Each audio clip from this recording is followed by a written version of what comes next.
From the National Newsroom of the Canadian Press, I'm Jason White. Canada-U.S. Trade Minister Dominic LeBlanc says the two countries are working toward deals on steel, aluminum, and energy.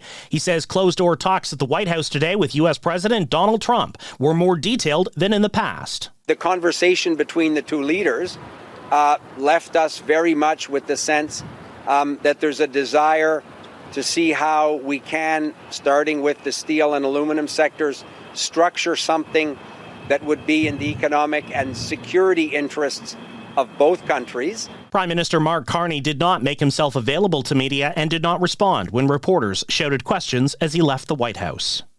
Montreal area police have released surveillance footage as they try to track down the parents of an abandoned premature baby. Longueuil police say someone left the baby boy on the porch of a home around 11 o'clock at night before ringing the doorbell and running away. The federal and Ontario governments are each urging the other to help 30 belugas at Marineland. The shuttered Niagara Falls tourist attraction is threatened to euthanize the whales if the park does not get emergency funds from Ottawa.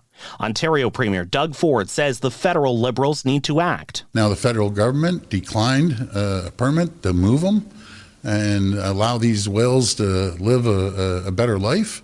And I would recommend to the federal government, reverse your decision, and let's find a home that would be great for the whales. Federal Fisheries Minister Joanne Thompson denied permits to move the whales to an aquarium in China and says she did not want them subjected to a future performing in captivity.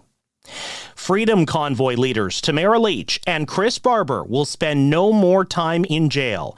They'll instead serve 12 months house arrest for their role blockading downtown Ottawa for weeks in 2022.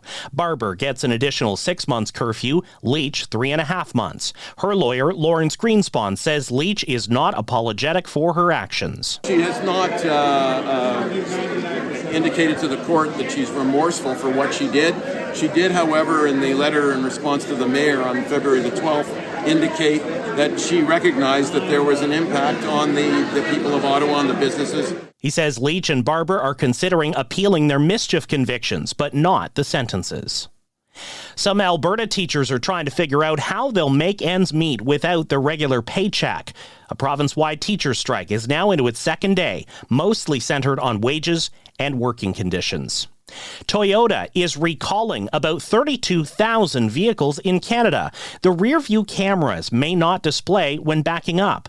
The recall includes 2022 to 2025 Toyota Tundras and Tundra hybrids, as well as the 2023 to 25 Sequoia hybrids. This is the Canadian Press.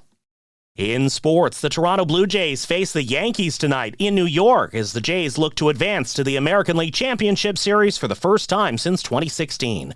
Oilers captain Connor McDavid says taking a team-friendly deal was the right move if it helps Edmonton win. It's about winning, and that's always what I've preached, and so I think this deal gives both sides what they're looking for. McDavid agreed to a 2-year, $25 million extension yesterday. Meantime, the Oilers have placed forward Zach Hyman on injured reserve. He was sidelined by a dislocated wrist during the Western Conference Final. The NHL season kicks off tonight with 3 games. Two-time defending champ Florida Panthers are hosting the Chicago Blackhawks. The New York Rangers welcome the Pittsburgh Penguins, and in the late game, the Los Angeles Kings are home to the Colorado Avalanche. In CFL news, the Edmonton Elks have signed star running back Justin Rankin through the 2027 CFL season. From the Canadian Press, I'm Jason White. Thanks for listening. Don't forget to follow and subscribe.